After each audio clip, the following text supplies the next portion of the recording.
అలనాటి అగ్రనటి భానుప్రియ మతిస్థిమితం కోల్పోయారంటూ సోషల్ మీడియాలో వస్తున్న వార్తలపై ఆమె సోదరి శాంతిప్రియ తీవ్రంగా స్పందించారు.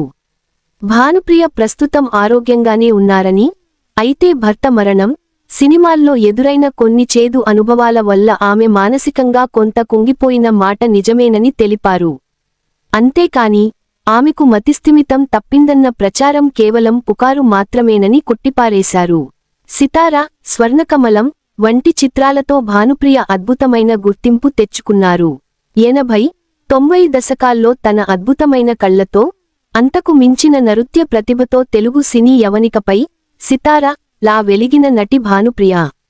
అందం, అభినయం కలగలిసిన ఆమె క్లాసిక్ సినిమాల నుంచి కమర్షియల్ చిత్రాల వరకు ప్రతి పాత్రలోనూ తనదైన ముద్ర వేశారు. అయితే గత కొంతకాలంగా భానుప్రియ సినిమాలకు దూరంగా ఉండటం, సినీ, కుటుంబ కార్యక్రమాల్లో ఎక్కడా కనిపించకపోవడంతో ఆమె ఆరోగ్యంపై రకరకాల పుకార్లు షికారు చేస్తున్నాయి. తాజాగా ఈ రూమర్లపై ఆమె సోదరి, నటి శాంతిప్రియ స్పందిస్తూ అసలు విషయాన్ని వెల్లడించారు. భానుప్రియ మానసిక స్థితి సరిగ్గా లేదని, ఆమె మతిస్థిమితం కోల్పోయారంటూ సోషల్ మీడియాలో జరుగుతున్న ప్రచారంపై శాంతిప్రియ తీవ్రంగా స్పందించారు. అక్క కొంతకాలంగా మానసిక వేదనలో ఉన్న మాట నిజమే కానీ, ఆమెకు మతిస్థిమితం తప్పిందన్న వార్తలు పూర్తిగా అవాస్తవం అని ఆమె తేల్చి చెప్పారు. సినిమా సెట్స్లో ఎదురైన పరిస్థితులు ఆమెను తీవ్రంగా కలవరపరిచాయని వెల్లడించారు. ముఖ్యంగా సీనియర్ నటి అని చూడకుండా, ముందుగా ఒక కథ చెప్పి సెట్కి వెళ్లాక పాత్రలను మార్చేయడం, ఇచ్చిన హామీలను నెరవేర్చకపోవడం వంటివి ఆమెను మానసికంగా దెబ్బతీశాయి. దాదాపు 280 సినిమాల్లో నటించిన అంతటి గొప్ప నటి పట్ల పరిశ్రమలోని కొందరు వ్యవహరించిన తీరు తనను బాధించిందని శాంతిప్రియ ఆవేదన వ్యక్తం చేశారు.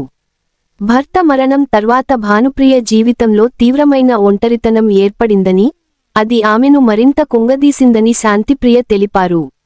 80ల నాటి నటీనటుల రీయూనియన్ వంటి కార్యక్రమాలకు కూడా ఆమెను ఆహ్వానించకపోవడం బాధాకరమని పేర్కొన్నారు.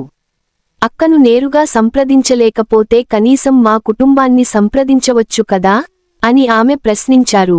ప్రస్తుతం భానుప్రియ తన కుటుంబ సభ్యులతోనే ఉంటున్నారని, ఆమె కుమార్తె లండన్లో చదువుకుంటున్నారని, అప్పుడప్పుడు అక్కడికి వెళ్తూ మానసిక ప్రశాంతత కోసం ప్రయత్నిస్తున్నారని స్పష్టం చేశారు. ఇకపై భానుప్రియ సినిమాల్లో నటించే అవకాశం లేదని కూడా ఆమె క్లారిటీ ఇచ్చారు. తూర్పుగోదావరి జిల్లా రాజమహేంద్రవరానికి సమీపంలోని రంగంపేటకు చెందిన భానుప్రియ అసలు పేరు మంగ ఆనంద భాను. సినిమాల మీద ఆసక్తిగా మద్రాస్ వెళ్లిన ఆమె 1983లో తమిళ చిత్రంతో ఇండస్ట్రీకి పరిచయమైంది. వంశీ దర్శకత్వంలో వచ్చిన సితార 1984 చిత్రంతో తెలుగు ప్రేక్షకుల గుండెల్లో చెరగని ముద్ర వేశారు. ఆమె కెరీర్లో మైలురాయిగా నిలిచిన చిత్రం స్వర్ణకమలం. కె. విశ్వనాథ్ గారి దర్శకత్వంలో వచ్చిన ఈ సినిమాలో ఆమె చేసిన నృత్యం, నటనకు గాను నంది మరియు ఫిల్మ్ ఫేర్ అవార్డులు దక్కాయి. అన్వేషణ, విజేత, దళపతి, పెదరాయుడు, ఛత్రపతి వంటి చిత్రాల్లో ఆమె నటన ఎప్పటికీ గుర్తుండిపోతుంది. కూచిపూడి నృత్యకారిణి కావడంతో ఆమె అభినయంలో ఒక ప్రత్యేకమైన గ్రేస్ ఉండేది.